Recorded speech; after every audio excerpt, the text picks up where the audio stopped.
저녁 예배 시간에도 우리 하나님께서 우리와 함께 하여 주셔서 우리 가운데 귀한 은혜 허락하여 주실 줄 믿습니다. 예전에 우리 교회에서 요한계시록을 강의했을 때에 그때부터 요한계시록을 언제 한번 꼭 설교해 보고 싶다 이제 마음이 들었는데, 그랬다가도 좀 망설여지기도 했습니다. 그래서 개인적으로는 요한계시록을 설교하기로 결정하기까지 참 많이 고민을 했는데요. 또 결정하고 나서도 기대도 되지만 동시에 조금 걱정스러운 마음이 들기도 했습니다. 성경 공부에 관심 있는 분들은 알겠지만 요한계시록과 관련되어 있는 책이 주석을 비롯하여 책들이 참 많이 있습니다. 그만큼 많은 연구가 필요한 책이기도 하고 또 많은 사람들이 관심 있어 하는 책이 요한계시록이죠. 근데 그거에 비해서 요한계시록에 대한 설교가 그만큼 많은가 이렇게 생각을 해보면 또 그렇지는 않은 것 같습니다. 연구 자료도 많고 많은 사람들이 관심이 있는데 설교가 많지는 않다. 그건 어떤 이유가 있어서 그렇겠죠. 제 생각에는 설교하기 어려운 성경 중에 하나가 이 요한계시록이 아닐까 싶습니다. 요한계시록이 어려운 이유는 그 이유 중에 하나는 이 책이 묵시라는 조금은 생소한 장르를 우리에게 좀 제공해 주고 있기 때문에 그렇습니다. 묵시를 기록한 책. 1절에 보면 이렇게 기록되어 있죠. 예수 그리스도의 계시라. 이 책의 장르가 무엇인지를 분명하게 설명합니다. 계시. 3절에는 또 이렇게 기록하는데요. 이 예언의 말씀을 또 이렇게 기록되어 있습니다. 그러니까 요한계시록 안에는 계시도 있고 예언도 있다는 것이죠. 또 이 책이 7 교회를 향해서 쓴 편지라는 것을 또 우리가 기억을 해본다면 편지, 서신이라는 장르도 있어요. 계시라는 계시와 또 예언과 서신, 이 세 가지의 특성이 다 들어있는 책이 이 요한계시록입니다. 어쩌면 이제 예언이랑 계시랑 똑같은 거 아니냐라고 생각하시는 성도님이 혹 계실 수 있을 것 같은데요. 여기서 예언과 계시는 같은 말 같으면서도 다릅니다. 쉽게 말하면 예언은 계시가 어떻게 이루어지는가를 알려주는 게 예언이죠. 계시는 묵시와도 같은 말인데 하나님이 보여주신 거예요. 장차 되어질 일을 보여주신 것, 그것이 계시, 그것이 묵시입니다. 하나님께서 마치 영화처럼 계시를 이렇게 딱 보여주시고 그것이 어떻게 이루어지는지를 증거하는 것, 그것이 바로 예언이죠. 요한이 본 것은 계시고 그것을 증언하고 설명하는 것이 예언입니다. 예언이 극화가 된 것이 계시, 즉 묵시입니다. 현대에 와서 이 요한계시록을 설명할 때 묵시적 틀에, 즉 계시적 틀에 편지 형식으로 기록된 예언이다, 이제 이렇게 설명을 하기도 합니다. 이 요한계시록의 장르만 설명했는데도 벌써부터 어렵잖아요, 그죠? 그러니까 제가 설교하기 얼마나 두렵고 떨렸는지, 게다가 또 명절 전날인데, 그죠? 네, 그렇습니다. 그래서 아마 요한계시록을 설교 잘 안 하려고 하는 게 아닐까 싶습니다. 누구는 예언과 계시를 철저하게 분리해서 해석을 해야 된다. 왜냐하면 이제 예언과 계시가 시점이 좀 중요하거든요. 그래서 계시라고 하면 이제 미래에 있을 일이고, 예언이라 하면 이제 현재 상황에 좀 중점이 되어 있는 그런 것이기 때문에 이 구절이 예언이냐 계시냐 이런 것들을 이렇게 따지기도 하는데, 그래서 요한계시록을 공부하고 또 연구하고자 하는 사람들은 참 연구할 게 많아서 참 좋겠지만 설교자로서는 좀 어려워요. 일일이 다 설명을 해드리면 지루해지시고, 그래서 본격적으로 적용에 대한 말씀을 전하려고 하면 다 졸고 계실 가능성이 매우 크기 때문에 그래서 저는 이번에 이제 설교를 하기로 다짐하면서 이제 마음속에 약속을 하나 했는데 뭐냐면 설명을 최대한 하지 말자, 이거였습니다. 이 짧은 이제 설교 시간에 설명을 막 하면 뭐 더 정확하게 본문을 해석할 수는 있겠죠. 그런데 그게 우리 머릿속에 또 얼마나 많이 뭐 남을 것이며 우리의 삶에 또 어떤 영향을 미칠까, 이런 것들을 고려해 봤을 때 조금 설명을 좀 안 하는 게 좋겠다 싶었습니다. 뭐 성경을 공부하고 연구하는 시간이라면 뭐 충분히 시간을 들여서 그렇게 설명해 드리는 것이 유익하겠지만, 설교 시간에는 우리가 좀 하나님이 말씀 통해서 우리에게 어떤 은혜를 주시고자 하시는가, 이런 것들을 좀 더 깊이 또 살펴보도록 하겠습니다. 그래서 혹시 설명이 조금 부족하다고 여겨져도 좀 양해해 주시기 바랍니다. 또 이 요한계시록이 어려운 이유는 뭐 첫째는 이제 우리가 좀 익숙하지 않은 뭐 묵시나 예언의 틀을 가지고 있기 때문에 그렇고요. 두 번째 이유는 이 요한계시록이 그림 언어로 우리에게 이제 기록이 되었어요. 주님께서 요한계시록에 요한에게 이렇게 계시를 이렇게 그림 언어를 통하여서 그림의 모습으로 어떤 이미지로 보여 주셨던 것을 생각하면 이 아마 말로는 다 담을 수 없는 어떤 복합적인 감동과 기쁨이 있기 때문에 이 그림 언어로 우리 가운데 이 요한계시록이 기록된 게 아닌가 싶습니다. 또 다른 이유로는 당시 로마 제국이 핍박을 하고 있었기 때문에 그 핍박받고 있는 여러 교회에게 하나님의 복음을 잘 전하기 위해서는 아마 그들에게는 어떠한 메시지를 감추고 교회 다니는 사람들에게는 더 밝히 알 수 있는 그런 언어가 이 그림 언어가 아니었을까 싶기도 합니다. 어쨌든 요한계시록은 그림 언어가 많이 나옵니다. 이 그림 언어는 성령의 도우심이 없이는 제대로 해석할 수가 없어요. 요한계시록에 나오는 짐승이 무엇을 상징하고 어떤 의미가 있는지 성령의 도우심 없이는 우리가 어떻게 도저히 이해를 할 수가 없습니다. 실제 그런 짐승이 있다는 것이 중요한 것이 아니라 그 짐승의 이미지, 형상, 그것들을 통하여 우리에게 전달하고 싶은 하나님의 메시지가 있는데, 그거를 우리가 이 그림 언어를 성령의 도우심이 없이는 제대로 해석을 할 수가 없죠. 성령의 해설을 들은 사람들에게는 이 그림 언어가 매우 쉽습니다. 더 이해하기 쉽고 여러 정보를 한 번에 다 깨달을 수가 있어요. 그렇지만 성령의 도움을 받지 못한 로마 사람들과 같은 사람들에게는 아무리 연구해도 제대로 된 뜻을 캐치해낼 수가 없는 그런 언어가 아닌가 싶습니다. 그러니 성령이 함께 하시는 우리 교회에게는 이 요한계시록이 참 쉬운 책이 될 줄로 믿습니다. 바로 본문을 이제 살펴보겠습니다. 1절 보면 예수 그리스도의 계시라, 이는 하나님이 그에게 주사 반드시 속히 일어날 일들을 그 종들에게 보이시려고 그의 천사를 그 종 요한에게 보내어 알게 하신 것이다, 이렇게 기록이 되어 있습니다. 이 한 절 말씀에 따르면 하나님께서 요한에게 천사를 보내셨어요. 그리고 무언가를 보게 하셨습니다. 그리고 알게 하셨어요. 그것이 무엇이냐? 그것은 바로 예수 그리스도의 계시라는 것이죠. 이것은 무엇이냐면, 이 계시가 무엇이냐면 반드시 일어날 일들, 그것도 속히 일어날 일들을 보여준 거라는 겁니다. 계시는 무엇이냐면 사람이 열심히 탐구하고 열심히 노력해서 알게 된 것이 아니라 하나님이 보여주신 거예요. 보여주신 거. 특별히 어떤 걸 보여주셨냐? 반드시 일어날 일들을 보여준 겁니다. 그걸 위해서 요한에게 천사를 보내셨대요. 그게 이제 1절에 기록되어 있죠. 그리고 2절 보니까 요한은 하나님의 말씀과 예수 그리스도의 증거, 곧 자기가 본 것을 다 증언하였느니라 기록이 되어 있어요.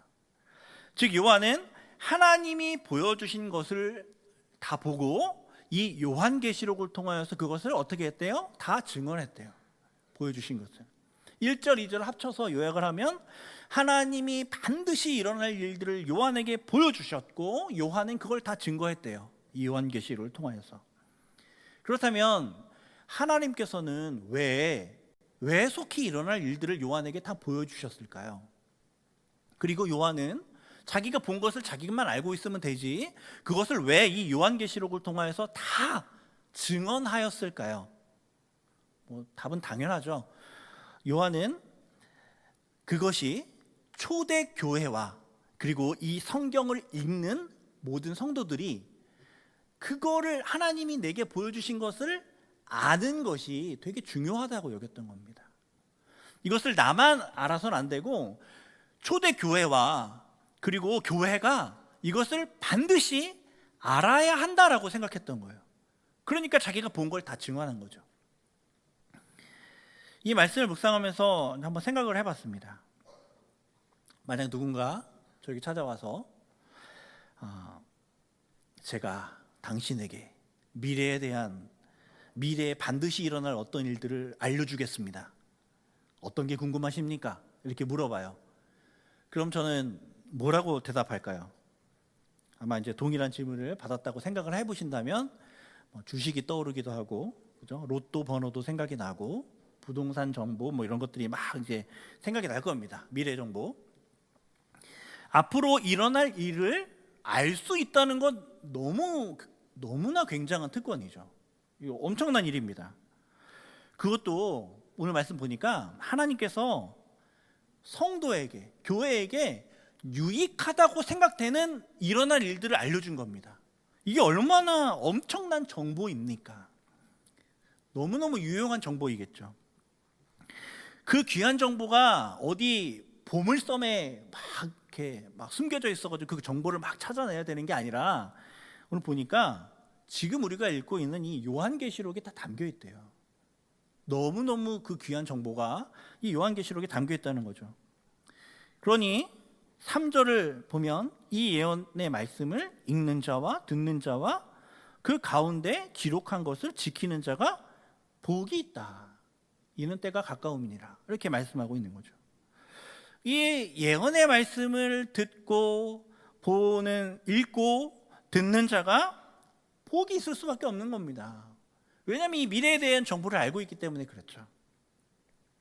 그런데 사실 이 계시를 단지 미래의 정보라고만 생각할 수는 없습니다. 그렇게만 해석하면 3절이 해석이 안 돼요. 3절 말씀을 해석할 수가 없어요. 3절에 보면 이렇게 돼 있죠. 이 예언의 말씀을 읽고 듣는 자가 복이 있는데 거기에 더 나아가서 뭐라고 말씀하시냐면 그 가운데 기록된 것을 지키는 자, 그 가운데 기록된 것을 지키는 자가 복이 있다고 말씀하는 거죠. 미래에 일어날 일을 읽는 것도 이해가 되고 미래에 일어날 일을 듣는 것도 이해가 되지만 미래에 일어날 일을 제가 어떻게 지킵니까? 일어날 일인데 그걸 제가 어떻게 지켜요? 이게 이해가 안 되는 거예요.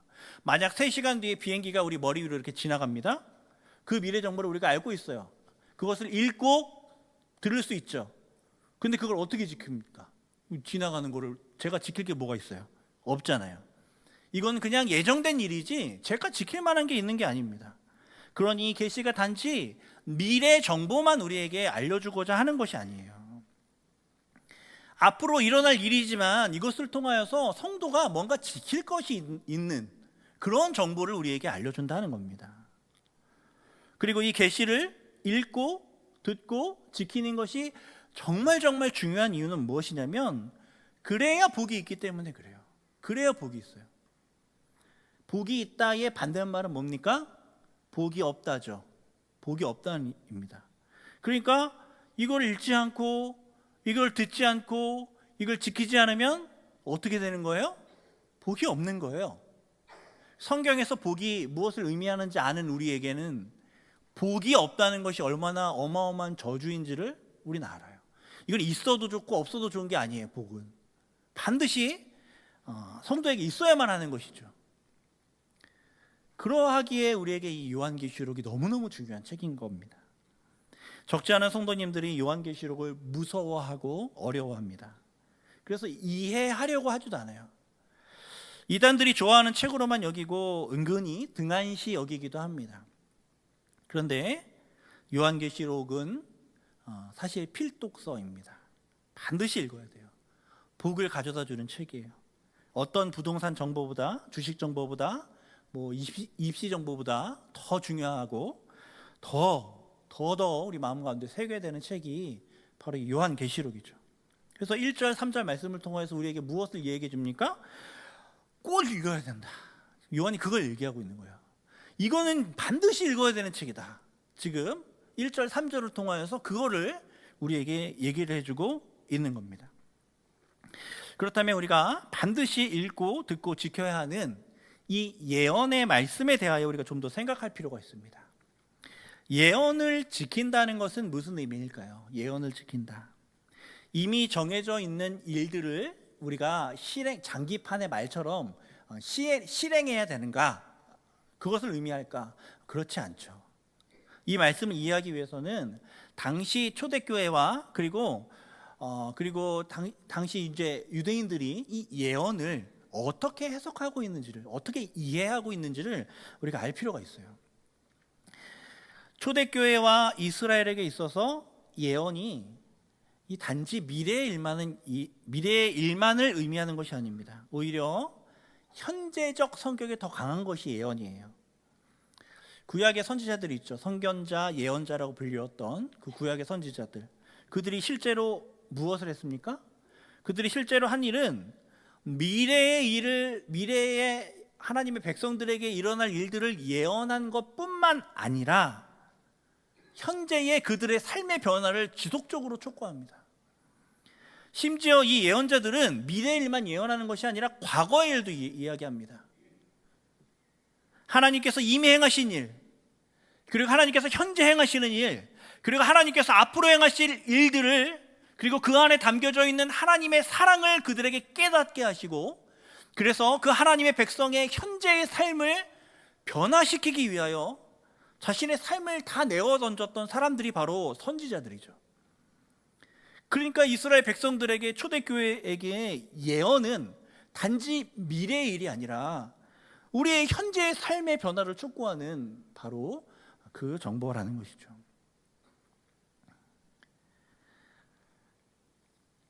그래서 이스라엘 백성들에게, 초대교회에게 이 예언은 단지 그냥 미래의 일, 앞으로의 소망이 아니라 현재를 살아갈 소망이고 현재를 살아갈 동력이 되는 것이 바로 이 예언이라는 것이죠.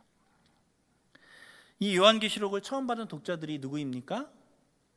주후 90년대 소아시아 교회, 그들에게 이 편지가 처음 쓰여졌습니다.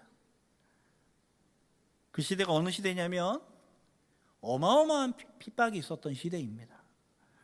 로마 황제가 자신이 가지고 있는 모든 힘을 다 총동원하여서 마음먹고 기독교를 말살하려고 했던 시기이죠.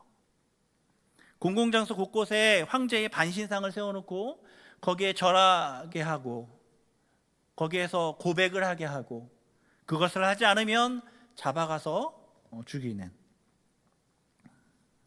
초대교회 성도들은 정말 아무 힘도 없는 짐승처럼 끌려가서 고문을 받게 되고 죽임을 당하게 되었던 시기, 모든 사도가 다 죽고 마지막 사도인 요한도 반모섬에 유배되어서 척박한 환경에서 노역을 해야만 했던 시기, 주님이 분명 다시 오신다라고 약속하시고 승천하셨는데, 그리고 그것을 사도들을 통해서 전달하셨는데 오실 기미가 전혀 보이지가 않아요. 기독교는 세워진 지 60년 만에 이제 다시 사라져버릴 것만 같은, 핍박을 견디지 못해서 수많은 배교자들이 생겨나고 있었던 그런 시대예요. 그런 비참한 현실 속에서 하나님께서 요한에게 이걸 보여준 겁니다. 그리고 요한은 그것을 다 증거한 거죠. 하나님의 명령에 따라. 이 비참한 현실을 이길 힘이 요한계시록 안에 있다는 거예요. 이 하나님이 보여주신 계시 안에 이 비참한 현실을 넉넉히 이겨낼 힘이, 현재를 살아갈 힘이 담겨져 있다는 거예요. 그래서 이 예언을 읽고 듣고 지키는 것은 현재의 변화, 즉 복으로 연결된다는 겁니다. 그래서 이 요한계시록이 지대한 관심을 받을 때는 역사적으로 어느 때였냐면 교회에 큰 어려움이 찾아왔을 때예요. 우리나라에도 참 어려운 시기, 살기 어려워서 소망 없던 시기, 그 시기에 요한계시록 열풍이 일었습니다. 그렇다면 오늘날은 어떨까요? 사실 오늘날 한국 교회는 더 큰 위기입니다. 왜냐하면 위기인데 위기를 심각하게 느끼고 있지도 못하기 때문에 그래요. 숫자적으로 크게 줄어들지도 않고 아직 이리저리 둘러보아도 교회 십자가가 보이고 아직 인터넷에서 좋은 설교와 좋은 신앙 강좌들이 넘쳐나고 대형 교회들이 하는 참 굉장한 사회 봉사나 세상에 끼치는 영향력들도 아직 종종 들려오고 그런 상황에서 아직 괜찮지 않나 하는 생각을 할 수도 있습니다. 그런데 실상 세상은 더 이상 그리스도인을 신뢰하지 않습니다. 교회의 가르침에 전혀 귀를 기울이지 않습니다. 저도 뭐 역사를 다 살아온 사람은 아니지만 책을 읽고 자료를 찾아보다 보면 한국 교회 역사상 이렇게 그리스도인들이 영향력을 잃어버렸던 시대가 있었을까 싶습니다. 저는 중학생, 초등학생 그리고 영아까지 있는 애들의 아버지로서 그들의 문화와 그들이 앞으로 살아갈 이 사회를 걱정스러운 마음으로 교회의 관점으로 이렇게 유심히 살펴보게 됩니다. 제가 살펴보고 듣고 또 분석했던 결론은 무엇이냐면 이대로 간다면 교회의 미래가 없다는, 아주 높은 확률로 없다는 두려움이 들게 됩니다. 제가 10년 전에 중등부 사역을 했는데 그때도 이런 말들이 아주 많이 있었어요. 부흥은커녕 현상 유지만 해도 훌륭하게 사역하는 거다, 이런 말들이 참 많이 있었습니다. 실제로 그런 이야기들을 많이 듣기도 하고.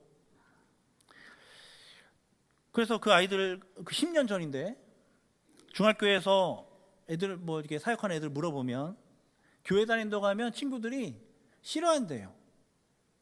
선생님도 싫어한답니다.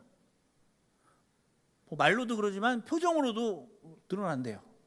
교회 다니면 중학생 아이들이. 단지 교회에 어르신이 많고 교회에 아이들이 점점 줄기 때문에 위기라는 게 아니라 그리스도인의 영향력이 없어집니다. 교회의 영향력이 실제로 이 세상에 있는가? 그리스도인이라고 희생하고 양보하고 선을 행하고 사랑한다고 우리는 그렇게 생각할지 모르겠지만 세상은 이미 전혀 그렇게 생각하고 있지가 않습니다. 기독교인들이 이기적이고 배타적이고 까탈스럽다고 생각합니다. 그것이 기존 성도들의 잘못 때문인지 언론의 잘못 때문인지 사탄의 공격인지 정확한 이유는 우리가 알 수 없지만 현실이 그러해요. 그런데 성도들이 이것을 진지하고 심각하게 돌아보고 있지 않다면 이것이야말로 한국교회의 위기인 것이죠. 그래서 우리에게 이 예언의 말씀이 너무 필요한 겁니다. 이 말씀을 읽고 듣고 지키면 복 있는 자가 되고 복 있는 교회가 될 수 있습니다. 그것이 우리의 믿음이에요. 이 위기의 교회에게 복을 주시고자, 이 위기의 교회를 회복시키고자 하나님이 이 말씀을 우리에게 보여주신 겁니다. 교회를 핍박하는 사람들은 이해할 수도 없는 언어로 쓰여졌지만 하나님의 택함 받고 있는, 하나님의 택함 받은, 지금 현재 핍박받고 있지만 하나님에게 택함 받은 그 교회들은 이해할 수 있는 언어로 오늘 말씀이 우리에게 주어진 거죠. 그래서 이 요한계시록이 우리에게 희망이 되는, 소망이 되는 거죠. 이 성경이 소망이 되는 겁니다. 그러니 이 말씀을 단지 미래에 일어날 일로만 받아들여서는 안 됩니다. 이 말씀이 현재의 행함으로 나타나야 되는 거죠. 모든 말씀이 그렇지만 이 요한계시록의 말씀도 현재의 행함으로 나타나게 되는, 현재의 소망으로 나타나게 되는 이제 말씀이어야 하는 것입니다. 심판이 있기 때문에 우리의 생각과 말이, 행동이 어떠해야 하는가, 우리가 진지하게 묵상하고 고민해야 되는 것이죠. 그때 이 말씀 통하여서 하나님의 복된 자로 살아갈 수가 있는 겁니다. 그리고 이어서 4절 말씀부터 보면 성경 전체를 통틀어서 정말 독특하고도 특별한 인사가 이제 4절부터 기록되어 있어요.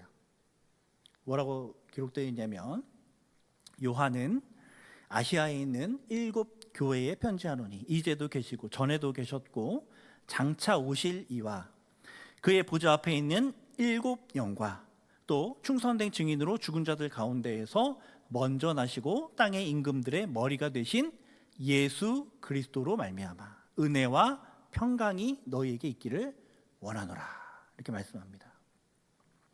이 말씀에 여러분 읽어보시면 알겠지만 삼위일체 하나님이 모두 등장합니다.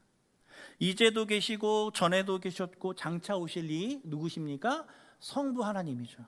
모든 역사의 주관자로부터 모든 일들의 시작과 끝이 되시는 성부 하나님의 위격을 우리에게 말씀하고 있죠.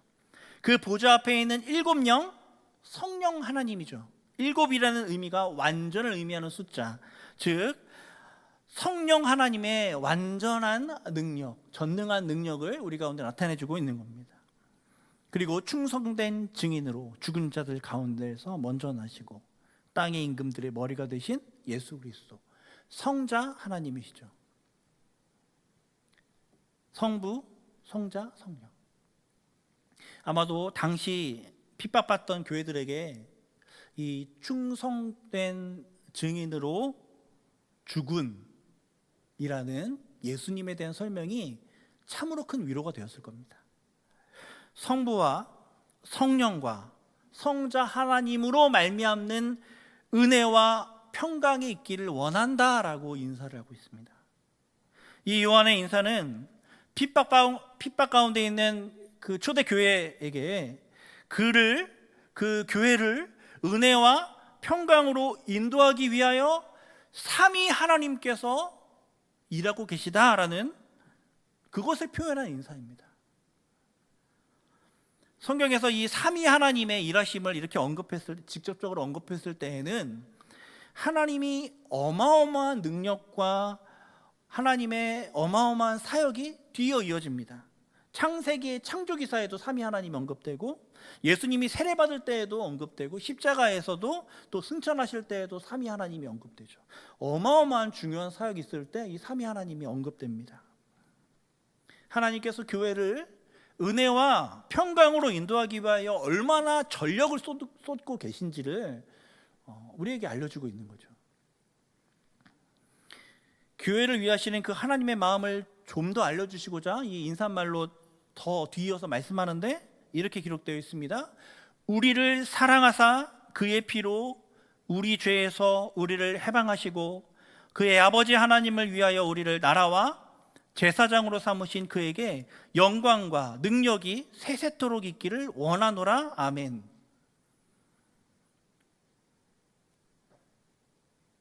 지금 미움받고 있고 지금 핍박을 받고 있는데, 지금 교회가 죽어가고 있는데 주님이 뭐라고 말씀하십니까? 사랑받고 해방되었다 말씀하고 있습니다. 지금 유대민족 입장에서는 나라를 잃어버리고 이 황제 신상에게 절하지 않으면 죽임당할 처지인데 나라와 제사장으로 삼으셨다 말씀합니다. 이 편지를 쓰고 있는 요한도 반모섬에 유배되어 있는데 그런 상황에서 지금 이 인사를 하고 있는 거예요. 세상이 교회를 대하는 것과 완전 상반되어서 완전 반대로 하나님께서 교회를 대하고 계시다는 겁니다. 심지어 마지막 날에 그렇게 된다는 것이 아니라 이미 그렇다고 말씀하고 있는 거죠. 이미 현재 너가 그런 상태다 말씀하고 있는 겁니다. 지금 현재 사랑받고 지금 현재 죄에서 해방되었고 지금 현재 나라와 제사장으로 삼아주셨다는 것을 요한이 감격 가운데 온 교회에 말하고 있는 겁니다. 능력도 없고 지혜도 없고 영향력도 없고 아무 힘도 없어서 곧 망할 것 같은데 아니랍니다. 세상을 보면 그것을 느낄 수 없지만 오늘 말씀 보니까 예수 그리스도의 피, 보혈의 십자가를 바라보면 그것을 경험할 수 있다는 거죠. 앞으로 기록되는 이 요한계시록의 모든 내용은 그것을 더 명확하고 분명하게 알려주는 예언과 계시의 내용이 될 것이다 라는 것을 지금 이 인사를 통하여서 말씀해 주고 있는 겁니다. 우리 주님께서 충성 끝까지 충성하다가 충성된 증인으로 죽으셨을 때 사실 다 끝난 줄 알았습니다. 충성했지만 끝까지 십자가에 달릴 때까지 충성했지만 순종했지만 결국 죽으셨죠. 이 세상에 말하는 완전한 끝장이 나버렸습니다. 혹시 가운데 하나님께 충성되어 주의 증인으로서 성실하게 지금까지 달려왔지만 좋지 않은 결과가 있어서 혹시 낙심한 분이 계신지 모르겠습니다. 몇 년을 한 영혼에게 복음을 전하려 했지만 좋지 않은 결과가 현재 진행 중이어서 낙심한 분이 계실지 모르겠습니다. 가정에서, 일터에서, 삶의 터전에서 충성된 증인으로 살아가려 몸부림쳤지만 결국 조롱과 멸시와 비천에 처한 분이 계실지 모르겠습니다. 끝나지 않았습니다. 충성된 증인으로 죽은 자들 가운데서 먼저 나시고 땅의 임금들의 머리가 되신 예수 그리스도로 말미암아 은혜와 평강이 우리에게 있을 것입니다.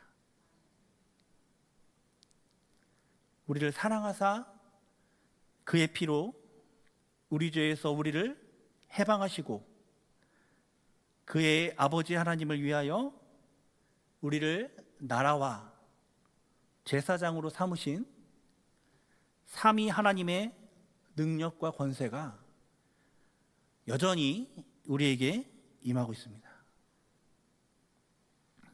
하나님께서는 그 감격과 위로를 이 요한계시록의 이 기록을 통하여서 하나님이 우리에게 주신 이 성경을 통하여서 우리에게 알려주길 원하십니다. 이 귀한 말씀으로의 초대에 응답하셔서 복된 자녀로 복된 교회로 살아가는 저와 여러분 되기를 간절히 소원합니다. 기도하겠습니다. 아버지 하나님, 우리를 사랑하사 지금 이 자리까지 우리를 불러주시고 하나님의 자녀로 복된 백성으로 지금까지 지낼 수 있도록 하여 주심에 감사드립니다. 하나님, 우리가 이 세상 바라보며 낙심하는 것이 아니라 하나님, 우리가 우리 자신의 연약함을 바라보며 절망하고 낙심하는 것이 아니라 우리 주님 바라보게 하여 주시고 이미 우리 가운데 이루어내신, 이미 승리하신 이 주님을 우리 마음 가운데 새기며 승리하는 백성으로 살아가게 하여 주옵소서. 말씀하신 주님께서 우리의 삶 가운데 이루실 줄 믿고 감사드리며 예수님 이름으로 기도드립니다. 아멘.